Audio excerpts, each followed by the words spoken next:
Well, I'm back making my second video talking about Sparking Zero. I already made an intro talking about this last time. Sparking Zero is a dick measuring contest video game and blah blah blah blah.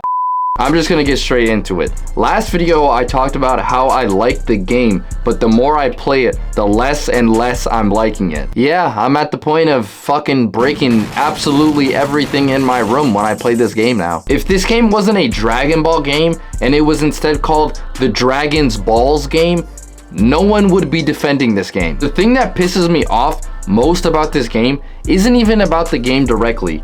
It's about the players, and no, I'm not talking about the sweats. I am talking about these annoying ass old heads and wannabe old heads. I hate how things in the game that are seriously not fun to play against, and all the old heads and the horrible players, all they say is, "Oh, it's a casual game, stop taking it so seriously. I'm employed, I work in 9-to-5 jobs like every other person on the planet. I'm cool, by the way. I'm not taking this game seriously. I'm not trying to go pro.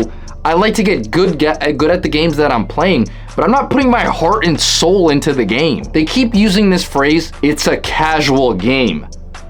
What the fuck does that mean? Since it's a casual game, it's supposed to have mechanics that aren't fun to play against, they aren't overpowered or even broken. You can have things like that in a game, but when something is simply not fun to play against, that's a problem, guys. Another thing they say, "Oh, stop playing online. That's not the main point of the game."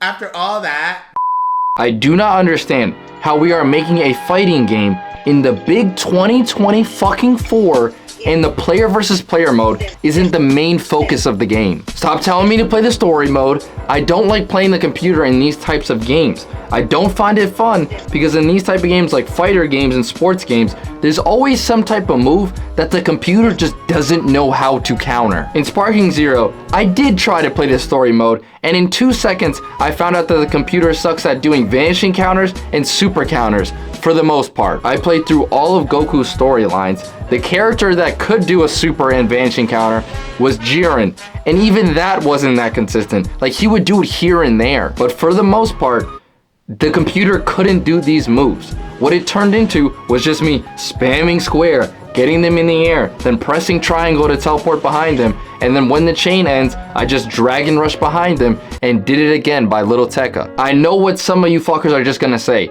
"Oh, just don't do it." I don't get it. What is the point of what I'm trying to accomplish when I'm playing? It's to win. Why would I handicap myself? When you start losing the fight, am I supposed to just not do the move that I know it's gonna work?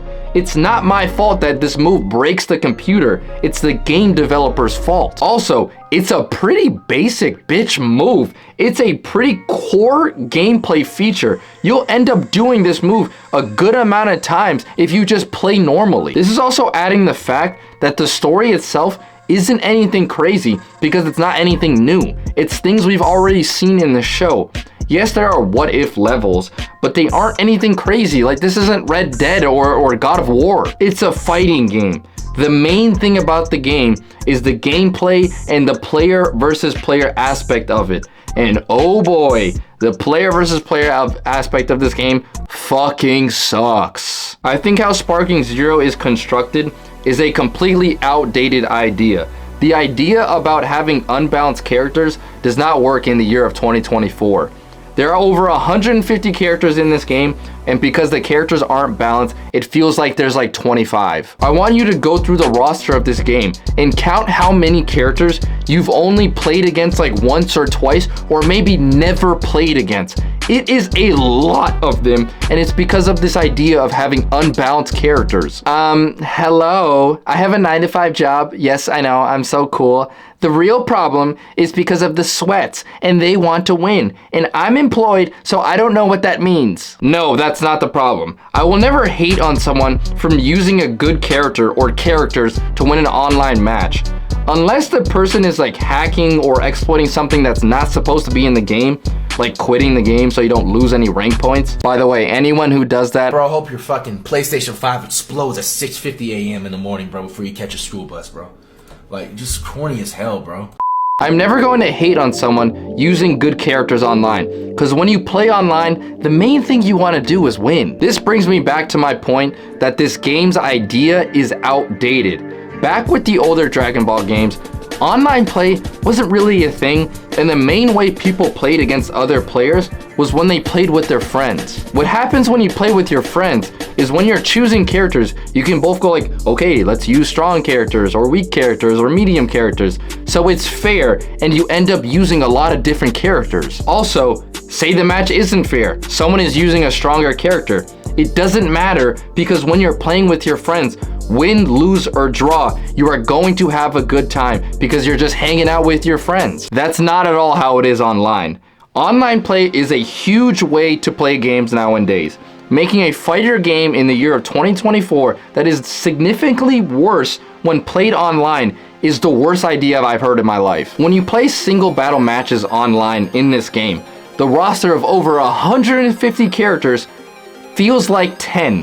When you play online, you're not gonna have a fun time, win, lose, or draw, especially if the reasoning isn't your level of play. So what ends up happening is some people be like, you know what, I'm gonna use like a medium level character and I'm just gonna get better at the game. But then you continue to keep versing stronger characters, and then your will just gets broken and you're like, you know what, fuck it, I'm gonna use a stronger character, I don't really have a choice. When I heard about DP battles, I thought this was going to make the game playable for all the characters, because you can't just use all strong characters in the same lineup. Boy, was I wrong.